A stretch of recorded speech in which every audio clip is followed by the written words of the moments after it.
egbede akuno.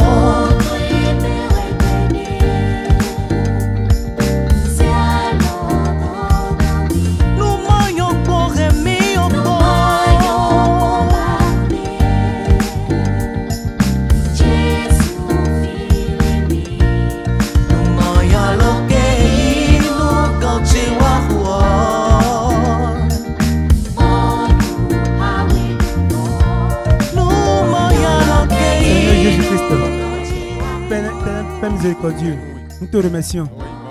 C'est toi notre Dieu. Il est encore temps. Et tu nous as amenés. Et par nous, tu vas parler à tes enfants. Seigneur Père Tout-Puissant, viens régner. Viens régner. Viens prendre le travail et fais-le. Que cela en soit ainsi. Au nom de Jésus-Christ. Nous saluons tout le monde.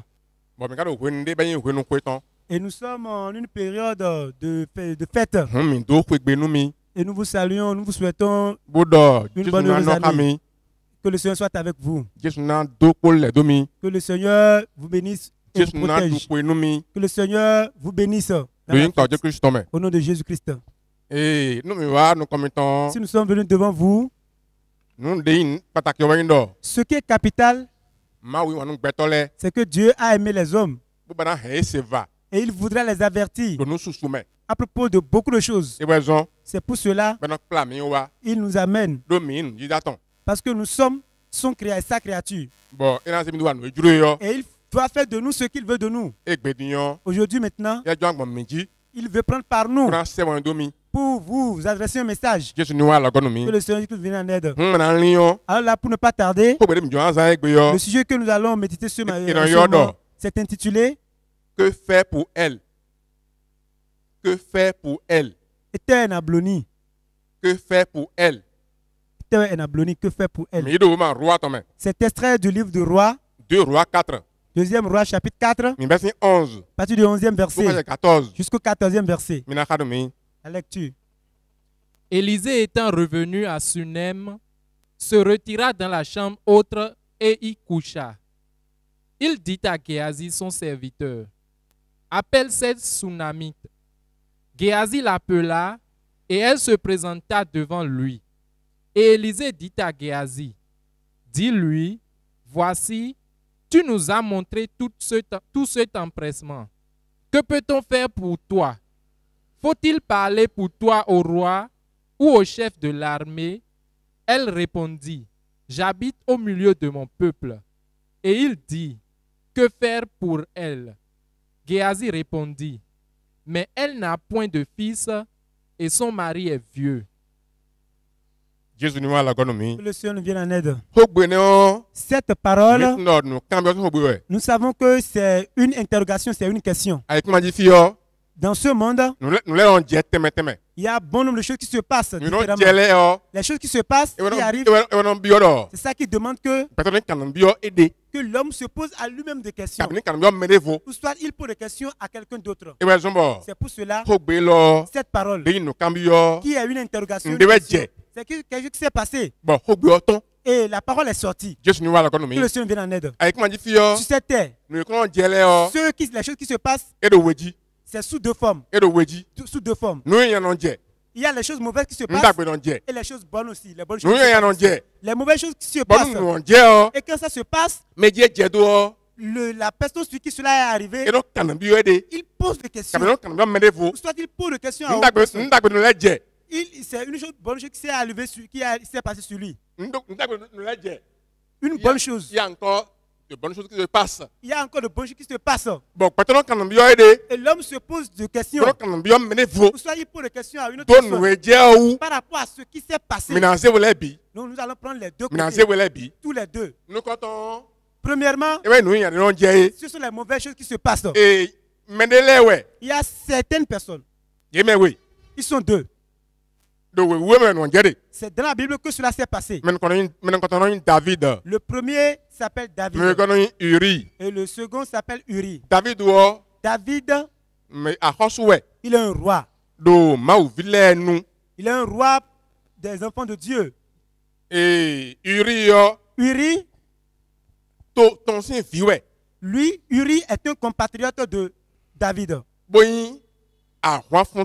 Et il est un guerrier. Il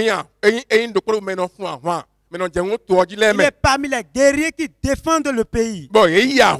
Et ils sont allés en guerre. Étant allés en guerre, David, lui, n'est pas parti. Il est resté. Lorsqu'il est resté, il est écrit là que un jour, David, il est en train de se reposer. Lorsqu'il se reposait, et dans l'après-midi, il s'est levé. Et il se promenait. Quand nous prenons le livre de Samuel, 1 Samuel 11. 1 Samuel chapitre 11. 1 Samuel 2 Samuel 11. 2 Samuel 11. 2 Samuel chapitre 11. Nous allons lire le verset 1er. Donc, vous pouvez voir ce que l'on est en train de dire. Et vous allez commencer à partir du deuxième verset. Un soir, David se leva de sa couche. Et comme il se promenait sur le toit de la maison royale, il aperçut de là une femme qui se baignait et qui était très belle de figure. David fit demander qui était cette femme et on lui dit, n'est-ce pas Bathsheba, fils d'Eliam, femme d'Uri, le Hétien? Et David, après nous allons continuer. Et David a envoyé les messagers chercher la femme. Et la femme est venue chez lui. Comme tout homme est né dans le péché. Et l'homme est rempli de mauvaises choses. Et c'est le diable qui conduit l'homme. Et c'est ce que le diable veut qu'il fasse de l'homme. Il a dit à David, tel que la femme est belle, de coucher avec elle. Et David a effectivement couché avec la femme. Après avoir fait cela, la femme est tombée enceinte. Cela veut dire que David, quelque chose s'est passé entre lui et Uri. David, il a cherché la femme d'Uri. Sur cette terre, le péché. C'est le péché qui apporte la division. Le péché, c'est lui qui apporte les mésententes. C'est le péché. C'est ça la guerre que nous menons. Lorsque cette chose s'est passée, et la femme avait dit à David qu'elle est tombée enceinte, David a eu des soucis. Et dans ce souci, lui, il s'est posé des questions. Comment je vais faire? Il s'est posé mille et mille questions. Une chose dont il avait manqué. Une chose que son cœur n'avait pas vue. C'était, il croyait que si j'avorte l'enfant, tout va finir. Il n'a pas vu cela. Il n'a pas vu cela. Parce que dans ce temps-là, en ce temps-là, le péché n'avait pas tant de pouvoir, il n'y avait pas tant d'accroissement de péché. Aujourd'hui maintenant, si tu ne veux pas une grossesse et que la femme est tombée enceinte, on avorte tout simplement. Tu peux avorter et mourir, mais on avorte tout simplement. Mais dans le temps, David n'avait pas eu cette compréhension-là. Donc il s'est posé des questions. Il s'est posé des questions. Comment je vais faire? Comme c'est le diable qui est en train de dominer, le diable a comploté avec lui. Le diable lui avait dit, envoie les messagers chercher son mari. Quand le mari va venir, va lui dire d'aller se coucher à la maison. Si le mari s'en va se coucher à la maison, même si quelque chose arriverait, alors on aurait cru que la femme, le mari est quand même venu à la maison une fois. Donc là, on ne te culpabilisera plus. C'est ce qu'il pensait en ce moment-là. Que le Seigneur vienne en aide. Et effectivement, il a envoyé des messages. Et on a cherché le mari est venu. Donc il lui a posé des questions par rapport au combat qui se passe là-bas. Et le mari lui a donné la suite. Et il lui a dit, maintenant va à la maison, rentre chez toi. Le matin tu iras encore en guerre. Parce que lui sait ce qu'il veut. Mais l'homme avait refusé, Uri avait refusé. Uri a dit non, je ne rentrerai pas. Il est à la guerre. Il est à le combat, je n'irai pas. Et David lui a dit, mais pourquoi? Vas-y. Lorsque le mari avait refusé, David a fait, il a préparé, il a mis les boissons là. Et il a mangé avec son guerrier. Et il a fait saouler, il a enivré. Et il sait qu'après avoir qu'il le fait enivrer, qu'il pourra maintenant rentrer. Le type n'est pas parti, le mari n'est pas rentré. Lorsque l'homme n'est pas rentré, David continue toujours de se poser des questions. Mais comment je vais gérer cette affaire? Comment je vais gérer cette affaire? Donc les interrogations, les questions, c'est dans ce monde. Et c'est quelque chose qui apporte ça. Finalement, David a trouvé une issue. Il a trouvé une solution. Et c'est cela qui est que, comme le mari il ne voulait pas en rentrer, donc il ne va pas vivre. Je vais le tuer. Et c'est là où il lui a écrit un papier au chef guerrier quand il ira sur le champ de bataille que de le mettre en un lieu où le combat est si dur. Et effectivement, arrivé là-bas, Uri a été tué. Que le Seigneur nous vienne en aide. C'est ce que fait l'homme dans ce monde. L'homme n'a qu'à le faire comme il le veut. Mais devant les hommes, l'homme croit l'avoir fait que c'est fini. Mais chez Dieu, rien n'est encore fini. Rien n'est encore fini. Rien n'est encore fini. Parce qu'aujourd'hui maintenant, nous faisons les choses telles que nous le voulons. Telles que nous le voulons. Et nous prenons autorité. Et nous faisons ce que nous voulons. Et nous faisons, nous les cachions. Nous les cachions. Et chez nous, c'est que c'est caché et c'est effacé. Non, tel n'est pas le cas. Parce que le livre de Romains a dit quelque chose. Nous allons rappeler ça. Romains 14, verset 11 ou 12. Le 11e verset. Voyons ce que David a fait. Lorsqu'il a posé de mille et mille questions, l'issue qu'il a trouvé, c'est ça. Donc si le diable est en train de pousser quelque chose, c'est le péché qu'il amène. Le péché qu'il amène. Le péché appelle le péché. C'est pour cela qu'on dit que le péché appelle le péché. Le péché n'a aucun moyen pour que tu te repentes. Non. Pas que tu t'es repenti. Que tu as trouvé d'issue pour le péché. Et le péché va devenir une bonne chose. C'est pas que tu es repenti. Non, il n'y a pas ça. Il n'y a pas moyen. À moins que tu as la repentance. Tu t'es retourné. Tu as reconnu ton tort. Tu as reconnu que ce que tu as fait c'est mauvais et que tu t'es retourné. Là, c'est que tu as sauvé. Mais chercher de moyens par rapport au péché, tu vas trouver d'issue. C'est que tu iras encore commettre d'autres péchés. Pas dessus le péché que tu as commis au premier. Je suis vivant. Je suis vivant. Dit le Seigneur. Il a dit qu'il est vivant, c'est ce qu'il a dit. Tout genou fléchira devant moi. Tout genou. Et toute langue donnera gloire à Dieu. Ainsi chacun de nous rendra compte à Dieu pour lui-même. Que le Seigneur vienne en aide. Donc c'est le premier chemin ça. Le second chemin, il y a de bonnes choses qui arrivent. Et on se pose aussi des questions. C'est ça maintenant nous voulons dire. Ici, Élisée. Nous avons vu Élisée. Il est un serviteur de Dieu. Le Dieu l'a appelé pour son service. Et il va et il vient. Un jour,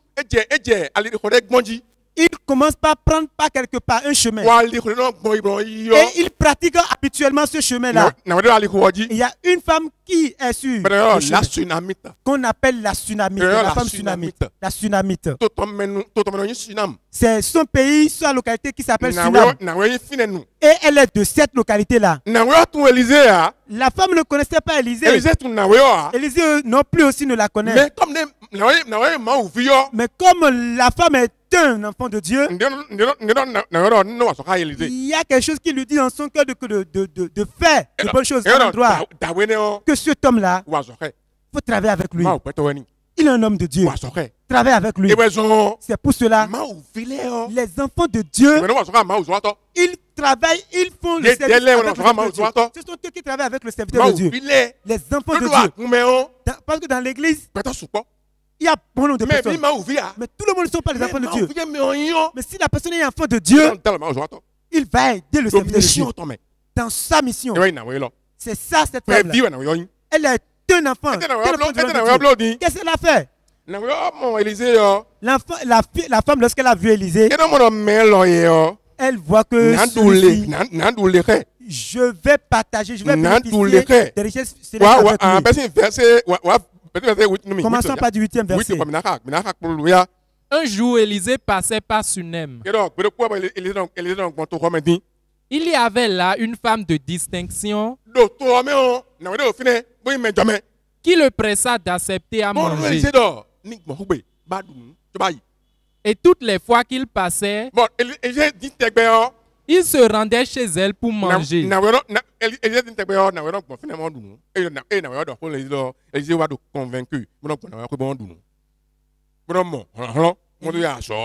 Élisée passe là, manger, trouve la force et continue sa mission. Elle dit à son mari, voici, je sais que cet homme qui passe toujours chez nous est un saint homme de Dieu. C'est un saint homme de Dieu. Amen. Amen. Amen. Amen. Donc il y a plusieurs types de serviteurs de Dieu. Il y a le faux serviteur et le vrai serviteur.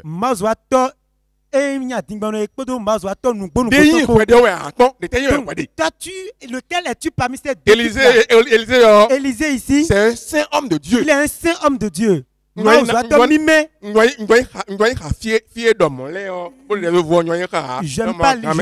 voudrais pas lire les passages.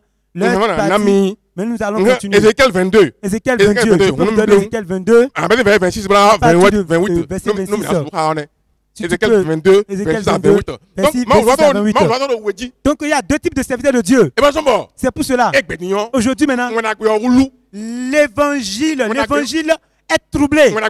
L'évangile, la bonne nouvelle est troublée. Et les enfants de la vie éternelle, ce sont eux qui comprennent et qui parce que les enfants, les serviteurs de Dieu, il existe de différentes catégories qui parlent selon eux, alors que Dieu ne les a pas envoyés. Dieu ne les a pas envoyés.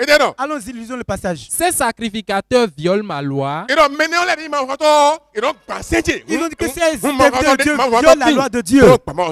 Que Dieu parle avec ils violent ce que Dieu dit. Ce que Dieu a dit. Ils ne taient pas de côté ça. Ce que Dieu a dit. Ils mettent ça de côté. Allons-y. Et profanent mes sanctuaires. Ils ne distinguent pas ce qui est saint de ce qui est profane. Voilà. Nous aimons ce qui est saint et ce qui est profane. Ils ne le distinguent pas. Allons-y. Ils ne font pas connaître la différence entre ce qui est pur et ce qui est impur. Voilà. Donc il y a certains serviteurs de Dieu. Et ils s'en vont dans le trouble, dans la confusion totale. Mais ceux-là qui sont appelés, Dieu leur accorde son Esprit Saint. Et ils mènent le beau combat. Et ils vengent Dieu. Ils disent Dieu coûte. Amen. Amen. Amen. Amen. Élisée. C'est ça Élisée. C'est lui qu'on appelle Élisée. Lorsque la femme a trouvé Élisée, elle l'a aidé. Elle a aidé Élisée dans son ministère, dans son travail. Élisée vient de l'autre côté. Vient dans l'autre passage. Et elle s'est entendue avec son mari. Faisons une petite chambre haute des murs, une maison des murs, et mettons-y pour lui un lit. Que le Seigneur vienne en aide. Et effectivement, après avoir construit la maison pour Élisée, quand Élisée, de son retour, il vient là. Cette chose que la femme a fait à Élisée, ça a marqué Élisée. C'est que ça l'a touché. Et puis cela est vraiment grand à ses yeux. Cela est grand à ses yeux. Élisée a commencé par se poser des questions. Que faire pour elle? Que faire pour elle? Amen. Amen. Amen. Amen. Donc, alors là, si nous parlons de bonnes choses, des bonnes faits, des bienfaits, ça, des bénéfices, et le mauvais fait, ça aussi ses intérêts.